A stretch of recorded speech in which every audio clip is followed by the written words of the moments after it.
Australian cricket का sand paper scandal क्या था? विराट कोहली ने वायरल वीडियो में ऑस्ट्रेलियन क्राउड को 7 साल पुराना वाकया याद करवा दिया।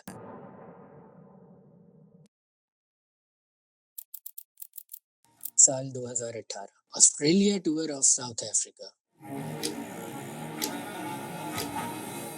ऑस्ट्रेलिया को साउथ अफ्रीका के अगेंस्ट 4 मैचों की टेस्ट सीरीज खेलना थी। वैसे होनी तो ये एक नॉर्मल टेस्ट सीरीज ही थी, बैट वर्सेस बॉल का एक हाई वोल्टेज कंपटीशन, जिसमें Starc versus de Villiers, Rabada versus Smith, Warner versus Morkel की हेडलाइंस देखने को मिलने वाली थी। वहीं हमें sand paper, cheater, physical fights, tampering और बैन जैसे लफ्ज सुनने को मिले, और ये बन गया ऑस्ट्रेलियन क्रिकेट का darkest period. It's been termed one of Australia's darkest days in cricket. Media से लेकर क्रिकेट से जुड़ा हर शख्स इसके बारे में बात कर रहा था। This is a major sporting crisis for Australia. No exaggeration. Everybody is talking about it. Bizarre, strange, horrible 24 hours. Bizarre, crazy, ridiculous. Australian cricket के 3 बड़े नाम क्रिकेट की दुनिया के डेविल बन चुके थे, जिसमें Australian captain Steve Smith, vice captain David Warner और प्लेयर बैंक्रॉफ्ट शामिल थे। वर्ल्ड क्रिकेट की 2 बड़ी टीमों के दरमियान होने वाली इस सीरीज में एग्रेसिव क्रिकेट और जीत का जुनून लड़ाइयों में बदलता चला गया। वार्नर डी कॉक का फाइट, लॉयन का डिविलियर्स को बॉल हिट करना और रबाडा का स्मिथ को धक्का देना, और भी बहुत कुछ। मगर ऐसा क्या हुआ कि ये सीरीज ऑस्ट्रेलियन क्रिकेट के लिए डरावना ख्वाब बन गई?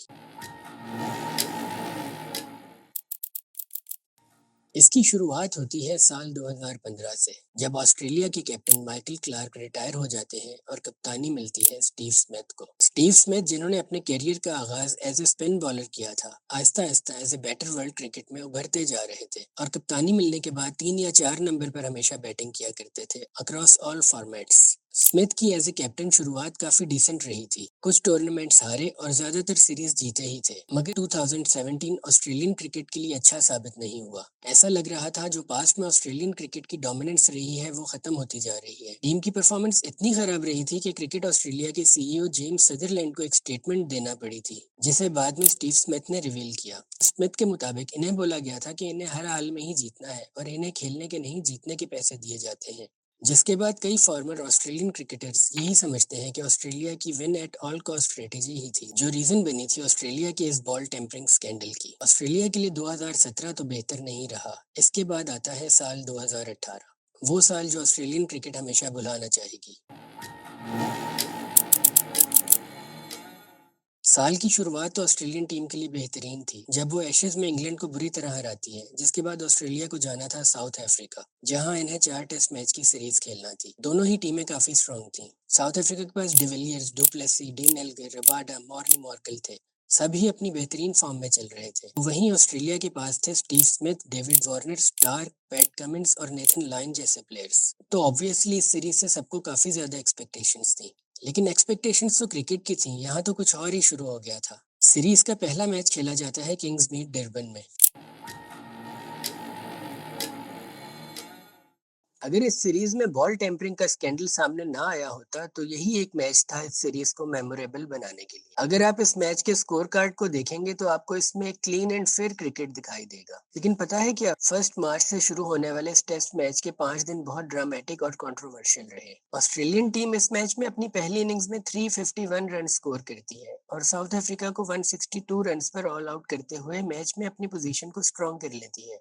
जिसके बाद ऑस्ट्रेलियन टीम सेकंड इनिंग्स में 227 रन्स पर ऑल आउट होने के बाद साउथ अफ्रीका को 417 का टारगेट देती है। ये टारगेट तो टफ था, लेकिन साउथ अफ्रीका के पास वर्ल्ड बेस्ट बैटिंग लाइनअप मौजूद था, जिसमें ऑस्ट्रेलिया के लिए मेन थ्रेट थे साउथ अफ्रीका के एबी डिविलियर्स। साउथ अफ्रीका के 417 का टारगेट चेज करने में एबी डिविलियर्स का रोल बहुत अहम हो सकता था, लेकिन साउथ अफ्रीका की सेकंड इनिंग्स में डिविलियर्स सिर्फ एक बॉल खेलने के बाद रन आउट हो जाते हैं। यहाँ तक तो सब नॉर्मल था, लेकिन फिर इसके बाद जो हुआ वो बिल्कुल भी नॉर्मल नहीं था। नेथन लियोन और वार्नर मिलकर डिविलियर्स को रन आउट करते हैं और इसके बाद लियोन जमीन पर गिरे डिविलियर्स पर गेंद फेंकते हैं। ऑस्ट्रेलियन खिलाड़ियों का सेलिब्रेशन का अंदाज किसी भी तरह से मुनासिब नहीं था। डेविड वार्नर का एग्रेशन और अब्यूज कैमरे में साफ नजर आ रहा था। ये सब जानते हैं कि ऑस्ट्रेलिया हार्डकोर क्रिकेट खेलती है, लेकिन अननेसेसरी अब्यूज बिल्कुल अनफेयर है। इस इंसिडेंट को वर्ल्ड क्रिकेट में काफी नेगेटिवली लिया जाता है और इसी वजह से नेथन लॉयन पर आईसीसी की तरफ से 15% फाइन भी लगाया जाता है। इस इंसिडेंट के बाद एबी डिविलियर्स भी एक ट्वीट करते हैं। इस ट्वीट में इनका गुस्सा साफ दिखाई दे रहा था।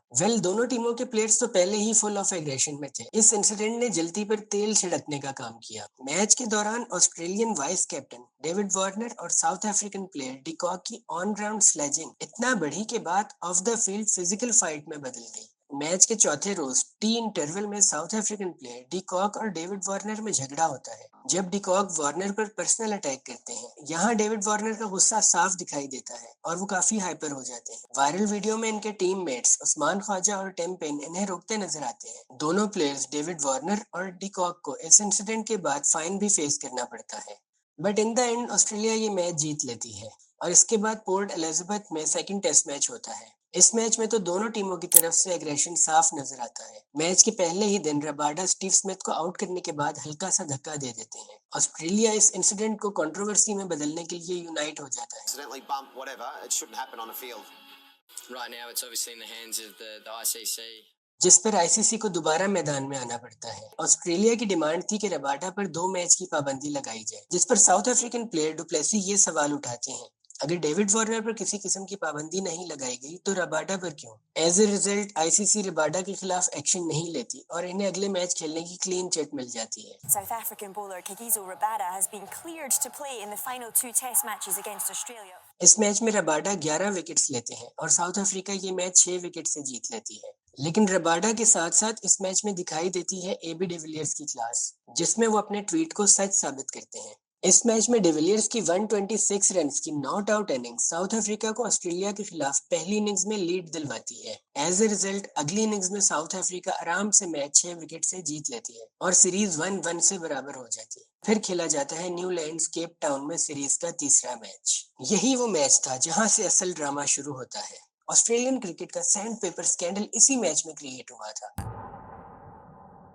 मैच के तीसरे दिन तक बिल्कुल नॉर्मल क्रिकेट खेली जा रही थी। दोनों टीमों का पलड़ा बिल्कुल बैलेंस ही लग रहा था, लेकिन अचानक ब्रॉडकास्टर ग्राउंड में मौजूद बड़ी स्क्रीन पर एक विजुअल दिखाते हैं जिसमें ऑस्ट्रेलियन प्लेयर कैमरॉन बैंक्रॉफ्ट गेंद के साथ छेड़छाड़ करते नजर आते हैं। इसे देखते ही अंपायर्स, कमेंटेटर्स और फेलो क्रिकेटर्स सब ही शॉक्ड हो जाते हैं। ग्राउंड में 30 कैमरास मौजूद थे जो मैच की ब्रॉडकास्टिंग कर रहे थे, तो ऐसे में पॉसिबल ही नहीं था कि ग्राउंड में कोई सस्पिशियस एक्टिविटी होती और वो रिकॉर्ड न हो पाती। कैमरास में ऑस्ट्रेलियन प्लेयर बैंक्रॉफ्ट को गेंद पर एक पीले रंग का पेपर रब करते देखा जा सकता था। ये एक्टिविटी ऑस्ट्रेलियन टीम की तरफ से इस वक्त की गई जब साउथ अफ्रीका की मैच पर ग्रिप मजबूत होती जा रही थी। बैंक्रॉफ्ट की इस हरकत को बार बार वहां मौजूद बिग स्क्रीन पर दिखाया जाने लगता है। जैसे ही ये अमल बड़ी स्क्रीन पर दिखाया जाता है, बैंक्रॉफ्ट पीले रंग का सैंड पेपर अपनी पॉकेट से निकालकर ट्राउजर में छुपा लेते हैं। जब ऑन फील्ड एम्पायर इस बारे में बैंक्रॉफ्ट से पूछते हैं तो वो साफ इनकार करते हुए कहते हैं कि वो सिर्फ इनके सनग्लासेस साफ करने वाला कपड़ा था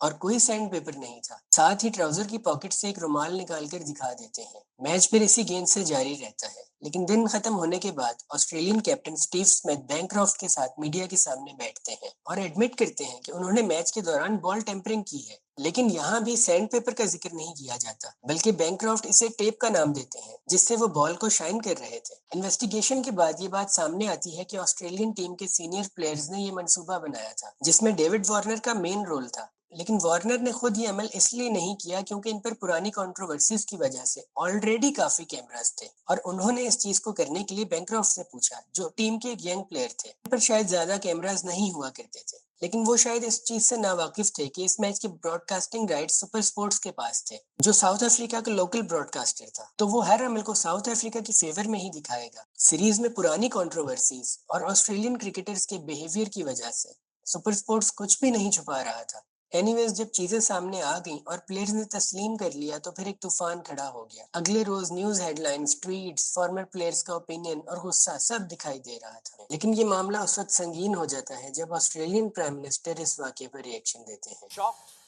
and bitterly disappointed by the news from South Africa. Completely beyond belief.